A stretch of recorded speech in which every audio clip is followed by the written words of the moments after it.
Welcome to part 2. Now the major advantage, or the major thing that Alfred Mutua is going for him is the expected major shift in Kenyan politics.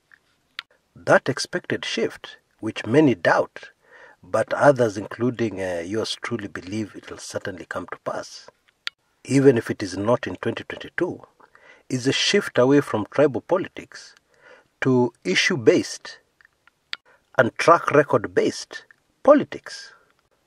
That scenario would be similar to a fictional scenario which I want to give you. Now imagine there's a soccer team which is very good at playing what we call carpet football.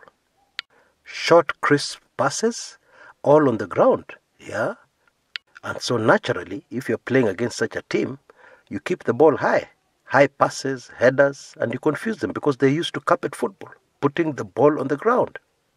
Now imagine a situation where FIFA, the world governing body for football, comes out one day and says, we have disallowed high passes.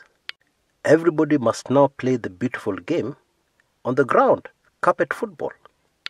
High passes and headers, which are the cause of most serious injuries in the sport, are now disallowed. Now the immediate effect of such a move is that the side which is used to carpet football will benefit hugely. There'll be a winning team. Now this is precisely what could happen in Kenyan politics. People are very tired, extremely tired of corruption. They're extremely tired of this thing of people going to politics to make money. And so if suddenly voters start looking for people with a track record, Alfred Mutua will have a huge advantage. The man's development track record in Machakos, is unprecedented, whatever anybody wants to say about it. The other reason why it's a huge mistake to ignore Governor Mutua's bid for the presidency is the fact that, as I've often said on this channel, what happens in Kenyan politics is that we have the primaries, and the primaries are where everybody declares the interest in the presidency.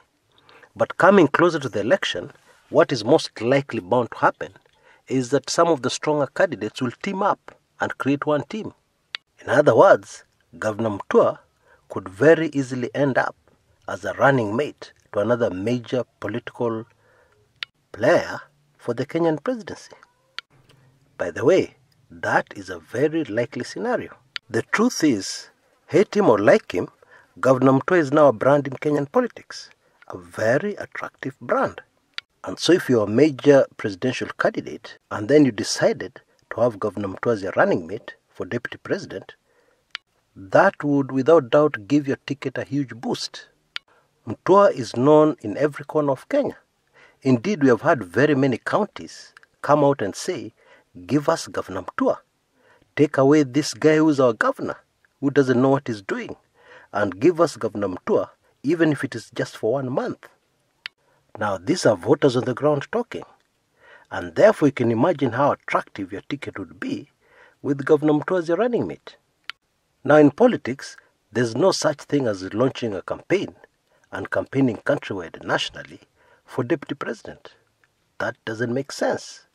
What makes sense is for you to start out as a viable presidential ticket on your own and rally support countrywide and become irresistible as a deputy president nominee for any serious presidential candidate.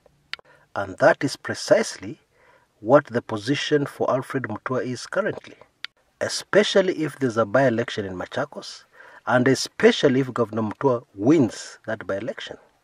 Bottom line, it would be a huge mistake to ignore Governor Mutua and assume that he's not going to be a major mover or shaker in the upcoming presidential polls, whenever we'll go for that.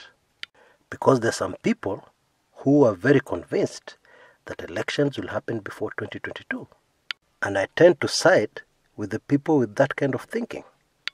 Until next time, this is Chris Kumekucha.